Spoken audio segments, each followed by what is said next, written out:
Hi, Rec Exchange. It's Chris again from Realise Consulting. Today, I want to talk about organising your business information. And I am a big fan of free tools. When I say free, they're not necessarily free because you're paying for them within your Office 365 or your Microsoft license or your Google Workspace license. But, things like Excel, PowerPoint, Word, Outlook, all of those fantastic, unique applications are so good to use for operational efficiencies and standards.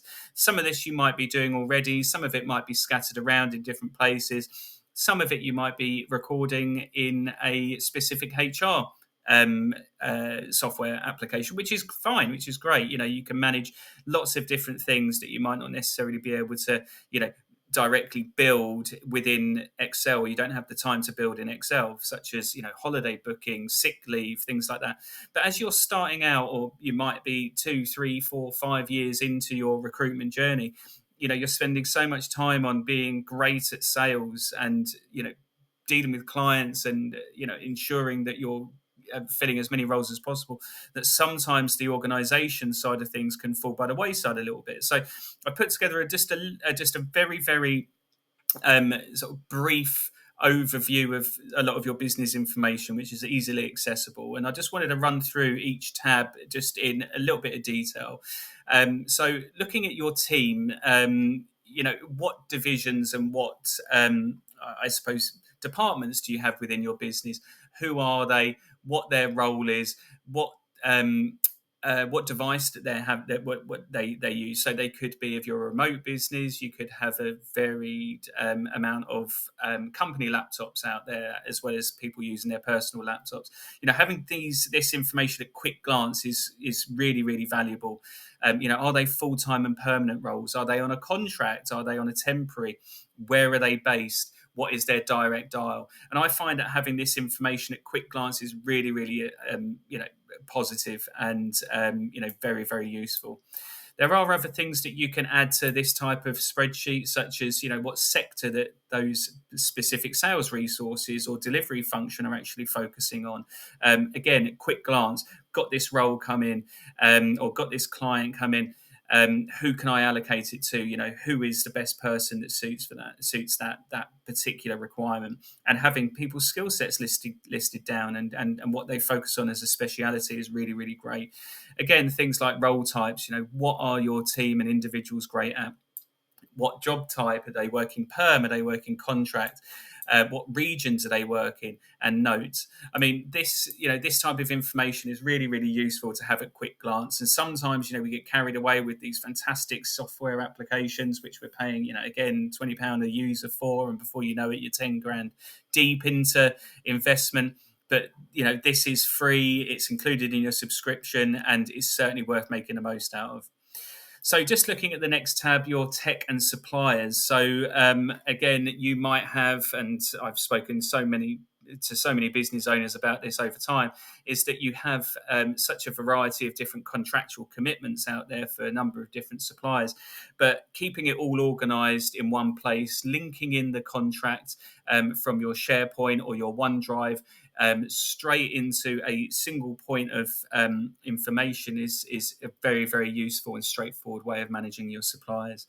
What type of application is it? When was the start date? What is the renewal date? How many licenses have you got? What is the cost per annum? What is the cost per month? I mean, this type of thing, we've got lots of formulas in here to sort of work it all out for us. But, as we're going forward, and we're getting all of this, tech, and we're investing into this, we want to know what it's actually costing us. Okay, well, this particular business, I mean, it's dummy data, obviously, but it's £200,000 deep into tech. Is that a good budgeted amount for the year? Where can we make cost? What is HubSpot doing for us? Is Google Jobs costing us anything? Does Employment Hero cost us something? If so, what is it? And does it actually pay for itself? Things like that can allow you to ask questions. Looking at managing your expiration. Job adder might be coming up to the end of its term. What are we going to do with it? Could we replace it? And looking at sort of building a project around that procurement process is something which can be really valuable as well. So this is how much it costs. Do I want to go for Loxo? Do I want to go for Bullhorn? What about Vincere? All of these CRM systems doing a cost analysis of actually what that investment will mean going forward. So keeping all of your suppliers all in one place is a really great way of managing them, and looking also at what you've saved. Okay, so we cut this, we cut this, we cut this, we cut this, and we're replacing it with similar tech. But how much have we cut, and what's the essentially the return on that investment? Your assets, again, if you are using a range of different devices and laptops within your office, who's got what.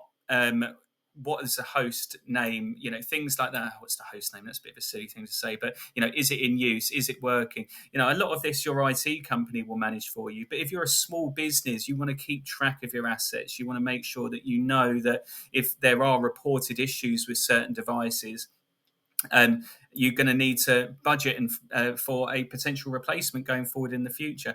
So even though your IT company might be really helping you with this type of information, you're also really it's really valuable to have access to it as well, and constantly monitor that with your IT company to be prepared for unexpected costs. Mailboxes. Big thing about secondary domains, primary domains. I'll come on to in other videos about business development strategy and cold email outreach. But again, having a record of those email accounts and passwords and keeping on top of that is really, really important from a central point of leadership and operational standards. What happens if someone leaves and you can't get into their account, but then all of these emails are going out in their name? You need access to that type of information and those types of license controls. So having a central point of reference for that is, again, it helps you from going around, sort of struggling to find things and asking IT companies, doing this, that, and the other. Having it all in one place for yourself is a great value point. And lastly, this particular spreadsheet offers you some clarity over your licenses. So Joe Blogs, what licenses does he have? Okay, we've set him up on HubSpot, yes. We set him up on Apollo, yes. Fathom he's got, yes. Indeed account, yes. Who has what licenses? It allows you to sort of, again, keep control of your license management, which obviously falls into this section here. You've got only a certain amount of licenses which you've invested into. Who is best placed to have these? Do I need to switch them around? Has someone left? How do I reallocate that license, and who to? Things like that are really, really important for operational efficiency. So I hope you can see that this, very straightforward, simple Excel spreadsheet is a really valuable report to have access to as a business leader. If you want a copy of it, let me know. I can send it out to you, no problem. But I hope you found this useful and gives you a few tips and tricks. Cheers, bye.